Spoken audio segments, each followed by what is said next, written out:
UPSC 2026 की तैयारी कर रहे हैं, क्या उन्हें भी ऐसा लग रहा है कि स्टडी मटेरियल का एक समंदर है और उसमें कहीं खो गए हैं? अगर हाँ, तो चिंता की कोई बात नहीं, क्योंकि आज हम इस पूरी तैयारी को एक बिल्कुल क्लियर, एक एक्शनेबल प्लान में बदलने वाले हैं। सच में यूपीएससी एग्जाम क्रैक करना किसी पहाड़ चढ़ने से कम नहीं है ना? लेकिन एक सही स्ट्रैटेजी हो तो इस पहाड़ पर भी जीत हासिल की जा सकती है। चलिए देखते हैं वो स्ट्रेटेजिक रास्ता कौन सा है जो हमें सक्सेस की तरफ ले जाएगा। अब देखिए, किसी भी बड़ी चीज को बनाने के लिए उसकी नींव यानी फाउंडेशन का मजबूत होना सबसे जरूरी है, और यूपीएससी की तैयारी में ये नींव है सिलेबस की गहरी समझ। तो आइए सबसे पहले इसी फाउंडेशन को मजबूत करते हैं। सिलेबस इतना बड़ा है कि उसे देखकर ही चक्कर आ सकता है, इसलिए सबसे स्मार्ट तरीका है इसे छोटे छोटे मैनेजेबल हिस्सों में तोड़ना। जैसा कि यहाँ दिख रहा है, हमने पॉलिटी से लेकर साइंस एंड टेक तक हर सब्जेक्ट के लिए एक डेडिकेटेड टाइम फ्रेम बनाया है। इससे होगा ये कि तैयारी एकदम सिस्टमैटिक और फोकस्ड रहेगी। लेकिन एक बात साफ समझ लीजिए, सिलेबस को सिर्फ रट्टा मार लेना काफी नहीं है, बिल्कुल नहीं। यूपीएससी असल में एनालिटिकल स्किल्स टेस्ट करता है। क्या थ्योरेटिकल नॉलेज को रियल वर्ल्ड इवेंट्स से जोड़ा जा सकता है? यही वो स्किल है, यही वो हुनर है जो एक एस्पिरेंट को भीड़ से अलग करता है। चलिए इसको एक एग्जाम्पल से समझते हैं। पॉलिटी से शुरू करते हैं। नाम है appointments committee of the cabinet, यानी ACC। ये वो हाई लेवल कमिटी है जो सरकार के सबसे बड़े बड़े पदों पर अपॉइंटमेंट्स के लिए रिस्पॉन्सिबल है। तो सोच लीजिए एडमिनिस्ट्रेशन का कितना इंपॉर्टेंट हिस्सा है ये। इस कमेटी को हेड करते हैं खुद प्राइम मिनिस्टर, और यही कमेटी बड़े बड़े फैसले लेती है। जैसे अभी हाल ही में ITBP, BSF और NIA के नए चीफ्स की नियुक्ति को मंजूरी दी। देखा, ये एक परफेक्ट एग्जाम्पल है कि कैसे करंट इवेंट्स सीधे सीधे सिलेबस से जुड़ जाते हैं।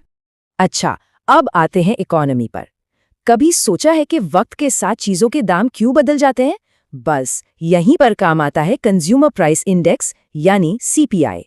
आम भाषा में कहें तो ये महंगाई को नापने का एक बहुत जरूरी टूल है। तो ये अचानक से खबरों में क्यों है? क्योंकि इसका बेस ईयर बदला जा रहा है। और सुनिए, ये सिर्फ एक टेक्निकल अपडेट नहीं है, इसके पीछे बहुत गहरी वजह है। तो सवाल उठता है कि ये बदलाव इतना जरूरी क्यों है? देखिए, दिसंबर 2025 में ऑफिशियल इन्फ्लेशन रेट था सिर्फ 1.33%, लेकिन आम घरों में लोगों को महंगाई 6.6% फील हो रही थी। इतना बड़ा गैप, ये साफ साफ दिखाता है कि हम लोगों के खर्च करने की आदतें कितनी बदल चुकी हैं।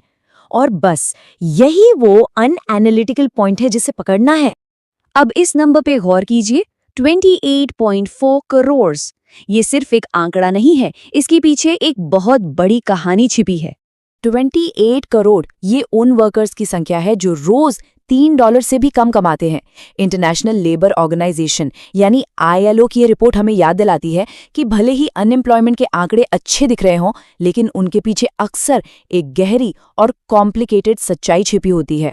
चलिए अब बात करते हैं प्रीलिम्स के एक ऐसे इम्पॉर्टेंट हिस्से की जिसे लोग अक्सर अहम नजरअंदाज कर देते हैं, और वो है CSAT पेपर।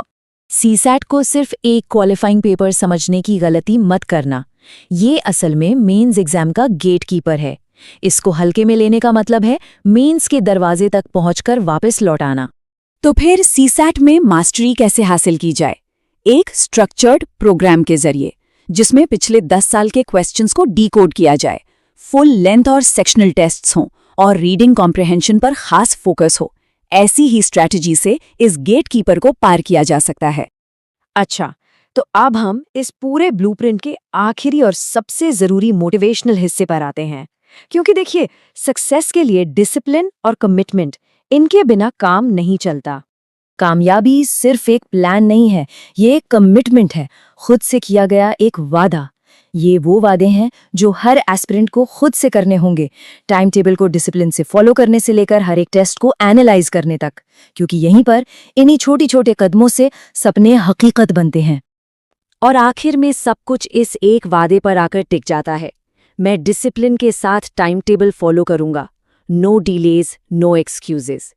याद रखिए, ये सिर्फ एक एग्जाम पास करने की बात नहीं है, ये एक ऐसा इंसान बनने की बात है जो अपने गोल्स को हासिल करने के लिए पूरी शिद्दत से लग जाता है।